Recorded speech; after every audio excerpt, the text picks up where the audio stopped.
우리 성가의 찬양처럼 우리 같이 한번 앞뒤로 인사합니다. 모든 것이 하나님의 은혜입니다.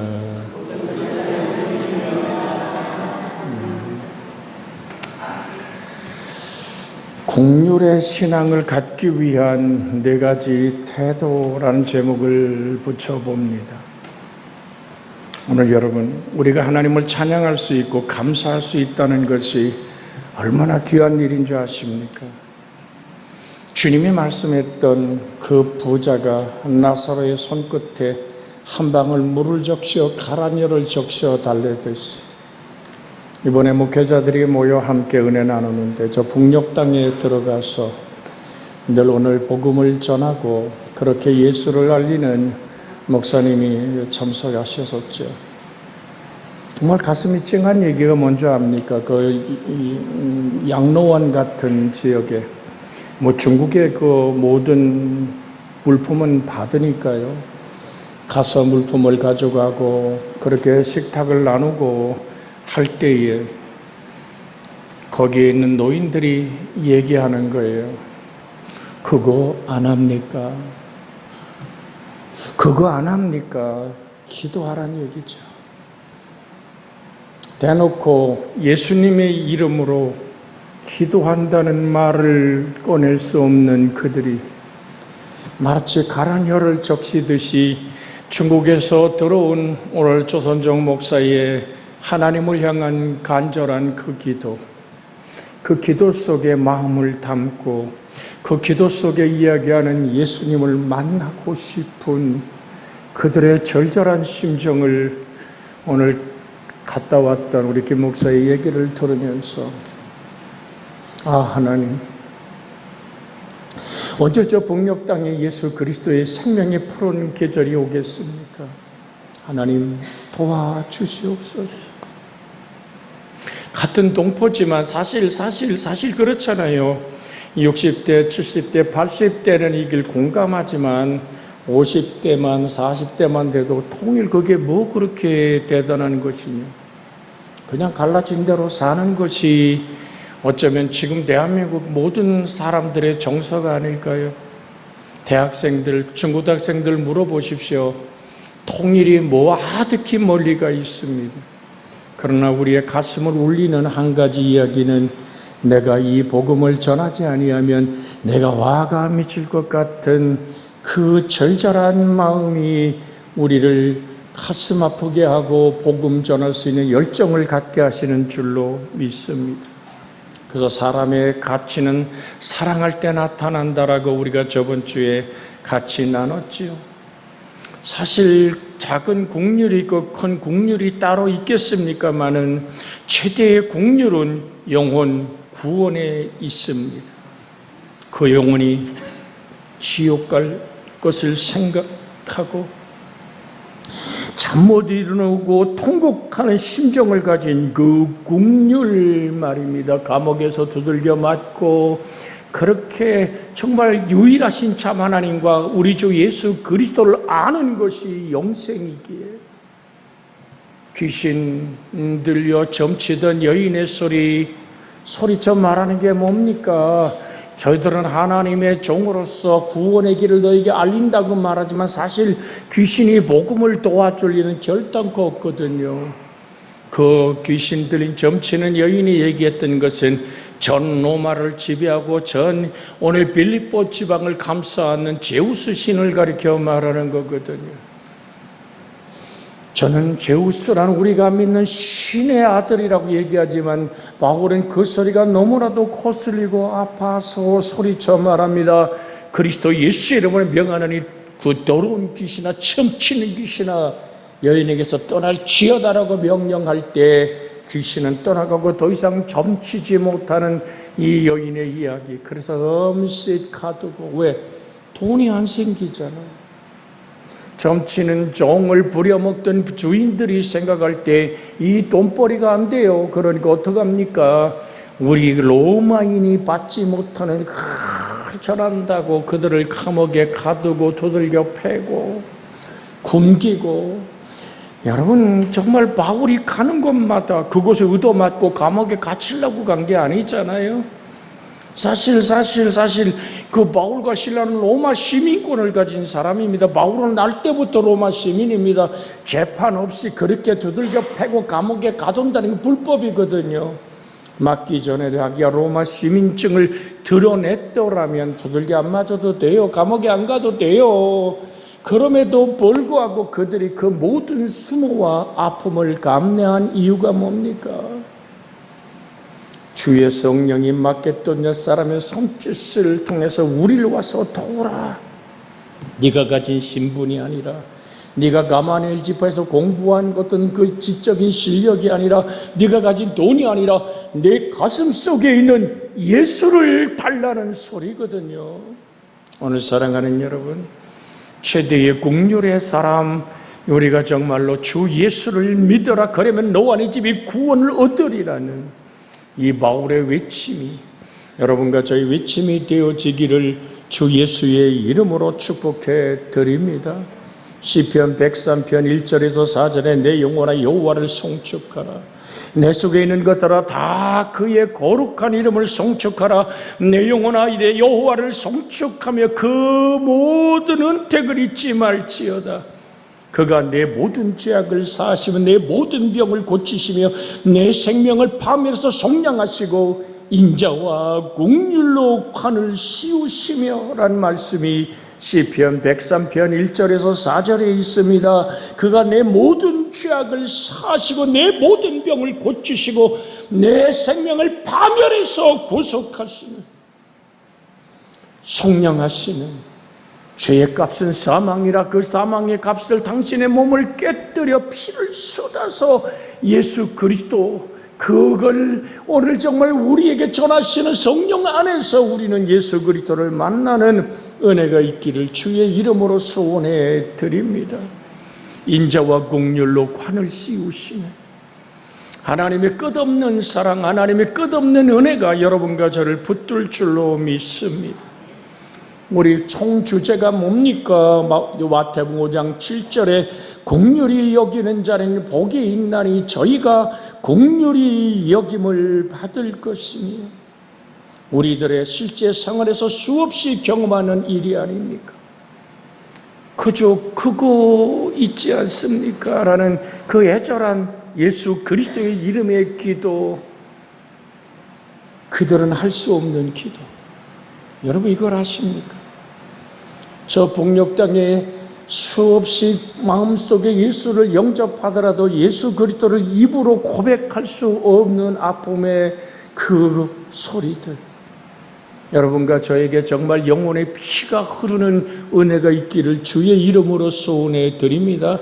뭐가 영혼의 피인 줄 아세요? 기도입니다. 기도. 힘과 생명력의 유일한 근원인 그 영혼의 피, 그것을 한마디로 우리는 기도라고 말합니다. 피가 돌지 않으면 썩어요. 여러분 속에 쉬지 말고 기도하라. 이는 그리스도 예수 안에서 너희를 향하신 하나님의 뜻이니라. 정말로 우린 깨어서 항상 오늘 계속하여 기도하고 감사로 깨어있으라 하시는 주의 말씀에, 또한 주님 우리의 마음을 두드리며 뭐라고 말합니까? 구하라? 우리 한번 박자 좀 맞춰보자고요. 구하라 주실 것이요, 찾으라 얻을 것이요, 문을 두드리라 그러면 너에게 열릴 것이니라.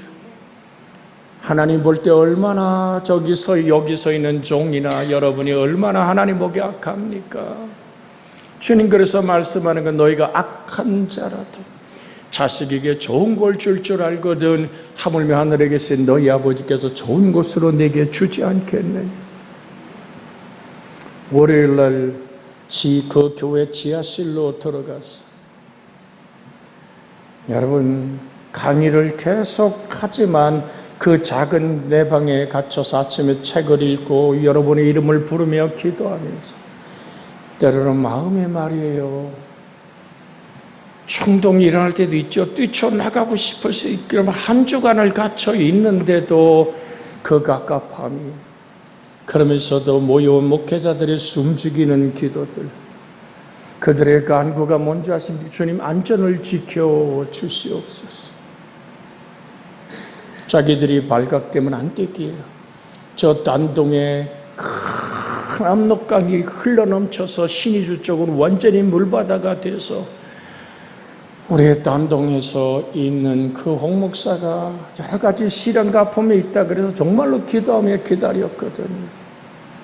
씩 웃으면서 할렐루야 손짓을 하고 저녁에 만나 식탁을 나눌 때 질문이 막 쏟아지지요.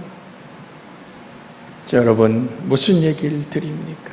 한마디로 표현하면 주님의 평안이 그를 붙들고 있었고, 우리 중국 쪽에는 아무런 피해가 없습니다. 그렇게 크게 잠길 일도 없습니다. 그래서 왜 그러냐고 물었더니 우리는 제방뚝을 얼마나 단단하고 힘있게 강뚝을 만들어 놨는데 강 저편 신의주 쪽은 집이 잠기고 사람들이 그걸 그렇게 황폐한 물결에 휩싸인 것을 바라보며 가슴 아파하는 그 목회자의 눈물의 이야기를 듣습니다.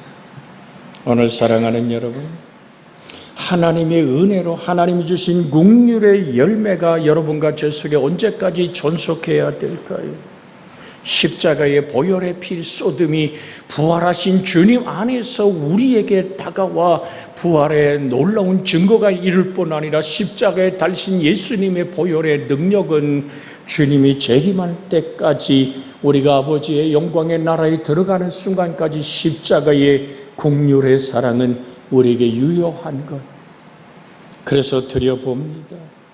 정말로 하나님의 긍휼은 이 세상에서나 천국에서나 절대로 필요한 하나님의 사랑이기에 시편으로 이렇게 고백해 봅니다. 시편 145편 8절에서 9절의 말씀을 같이 한번 읽어볼까요?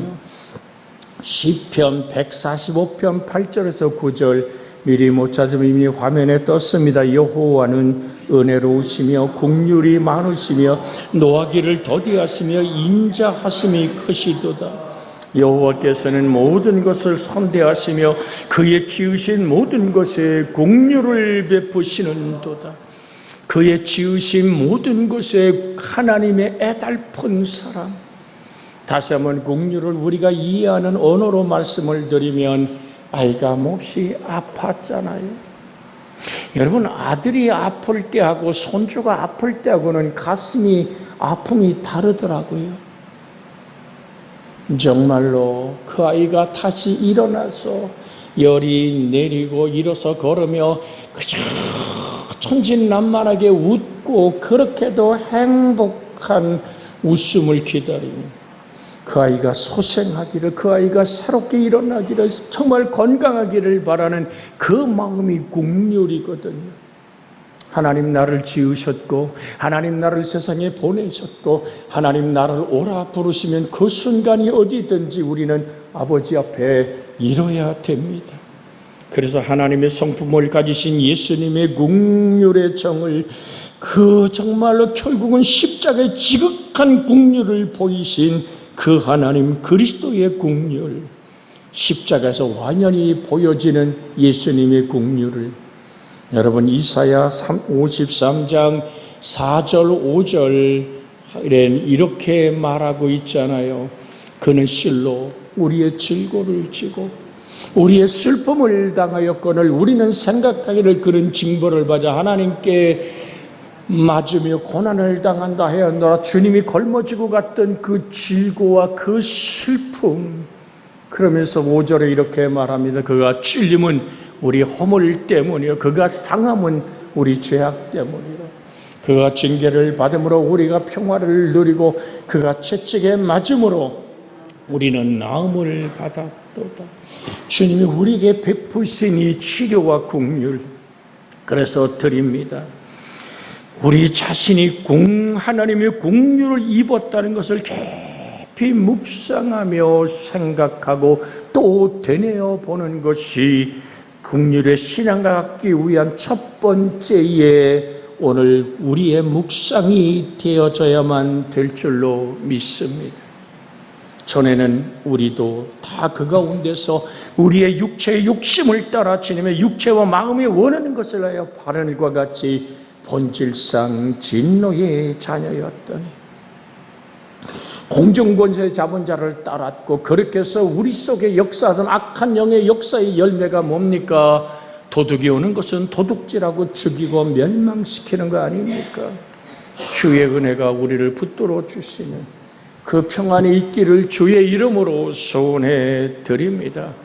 항상 주님을 바라보지만 이번에도 입국할 때 제 짐이 안 나와요. 도대체 뭘 저렇게 검사할까? 카트는 계속 돌아가고 다른 집은 다 빠지고, 여러분 그 앞에 홀로 서 있는 제 모습 속에 그것에는 성경도 있고 목회자에게 전해질 책도 있고, 도대체 무엇이 내 짐을 안 나오게 하는고? 그때 바라볼 것은 주님만 바라봅니다. 제일 끝에 제 가방이 이렇게 돌아 나와요. 그것을 얼른 가지고 나오면서도 주님 감사합니다. 중국도 이게 조사할 가방 같으면 거기다가 딱지를 붙이거든요. 이 가방은 반드시 열어야 될 가방. 우리 대한민국도 공항에서 오늘 자물쇠를 잠그든지 아니면 노란 딱지가 붙으면 그건 100% 검사해야 되잖아요. 여러분, 우리가 인천공항에 가보면 안 찾아간 짐이 얼마나 많습니까? 안 찾아간 박스에 붙은 빨간 딱지들이 얼마나 많습니까? 그러니까 차라리 짐을 찾다가 자기가 붙들리는 이렇게 자기가 가방을 몽땅 버리고 간 수많은 사람들의 짐들이 산더미처럼 쌓여 있는 걸 돌아가는 카트 옆에서 우리는 볼 수 있잖아요. 무슨 말씀을 드립니까? 때를 얻든지 못 얻든지 우리는 하나님을 바라보는 기도의 사람, 하나님의 긍휼을 입은 사람, 주님의 보배로운 피로 속량함을 얻은 나임을 잊지 않고 그 말씀을 묵상하는 겁니다. 나의 신분이 바뀌었다. 종교개혁자 마틴 루터의 글에 보면 이런 글이 있습니다. 악한 마귀가 절망과 슬픔을 가지고 문을 두드렸다 그래요. 계시냐? 그때 주님이 문을 열고 나가서 누군고 놀라서 귀신이 쫓겨가면서 얘기하는 거예요. 여기 주인인 루터가 안 사십니까? 라고 물을 때 아니요, 주인이 바뀌었다고. 내가 이 집 주인이라고. 오늘 사랑하는 여러분, 그래서 찬송에도 있지 않습니까? 내가 주인 삼은 모든 것 내려놓고 영접하여 그 이름을 믿습니다. 주님, 나를 다스리시고 나를 이끄시고 나의 삶의 발자국마다 주의 말씀의 등불을, 주의 말씀의 그 사랑을 베풀어 주옵소서. 우리 한번 앞뒤로 인사해 볼까요? 당신 속에 주인은 누구십니까?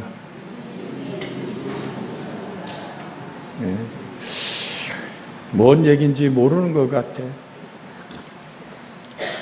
우리 그러잖아요. 야, 예수를 믿느니 내 주먹을 믿어라. 그 주먹이 얼마나 큰지, 하나님만큼 그 주먹이 큽니까? 그것은 아직도 여전히 내가 주인 된 거거든요. 무엇을 섬기든지 섬기는 것의 종이 되게 되어 있습니다. 여러분은 누구의 종입니까?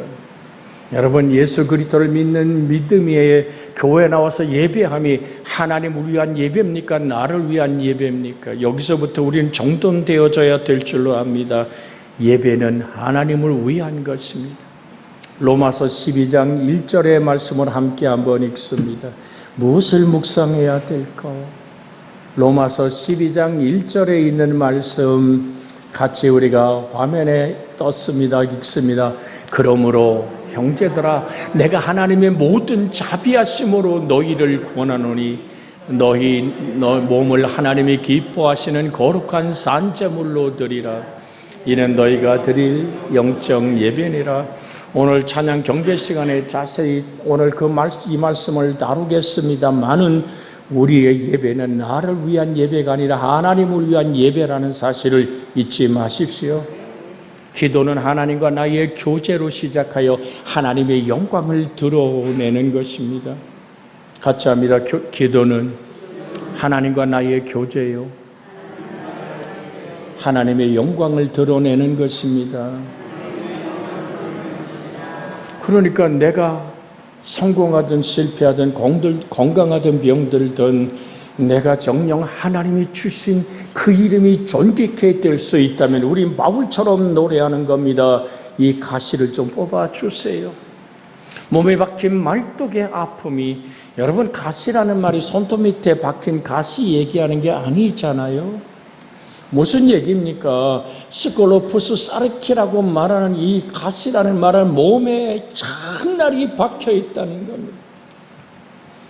금방도 빌립보 감옥에 바울과 실라가 기도할 수밖에 없었던 그 아픔의 기도, 그의 고난, 홀로됨, 때로는 강도를 만남, 거친 바다에서 모든 걸 바다에 던지고 생명의 주만을 바라보았던, 로마로 향했던 유라굴로 광풍 속에 있었던 바울.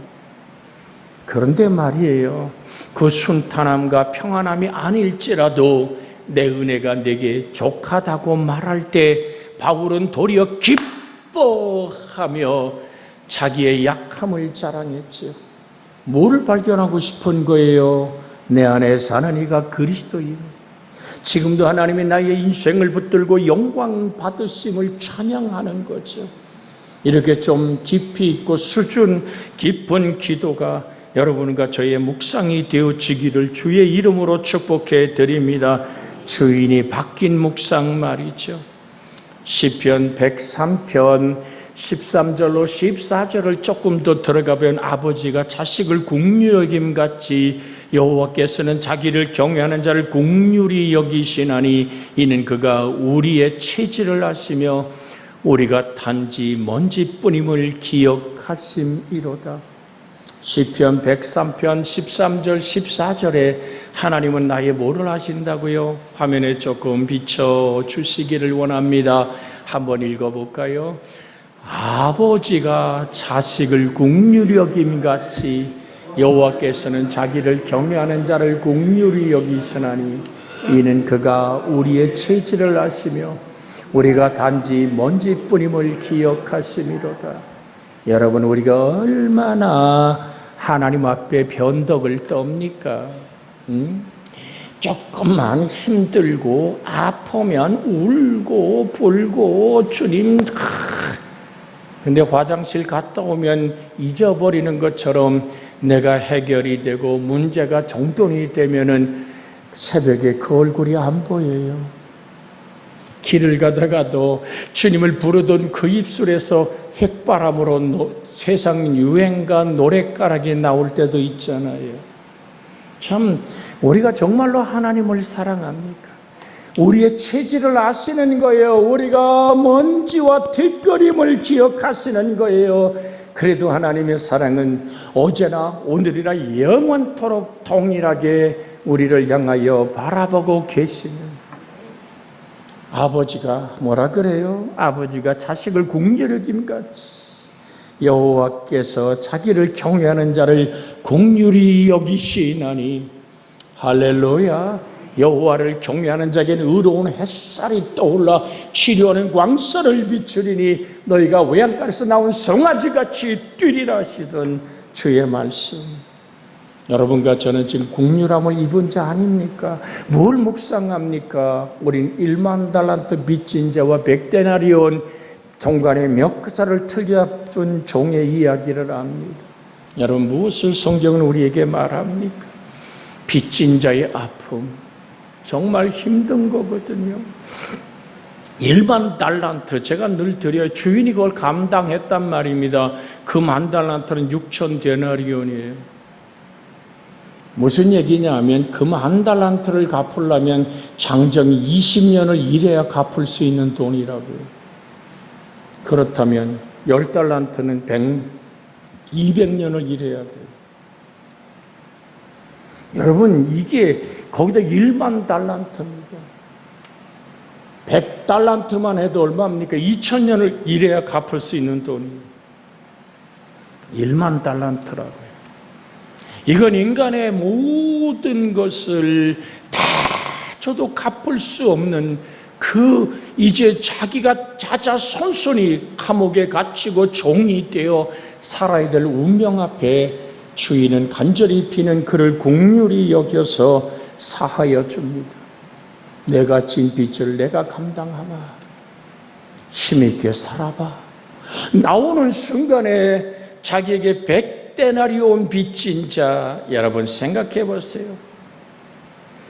여러분 일반 달란트에 비하면 정말 티끌 같은 작은 100데나리온 빚진 자를 만남에 그의 멱살을 들켜 잡고 빚 갚으라고 내가 없어 반드시 갚겠다고 사정할 때 옥에 집어넣어 버립니다. 가만히 친구들이 지켜보니까 이건 말이 안 되는 얘기잖아요. 이건 뭔 얘기하자는 겁니까? 다시 임금을 찾아가 주인에게 말합니다. 그랬다니까요. 그러냐?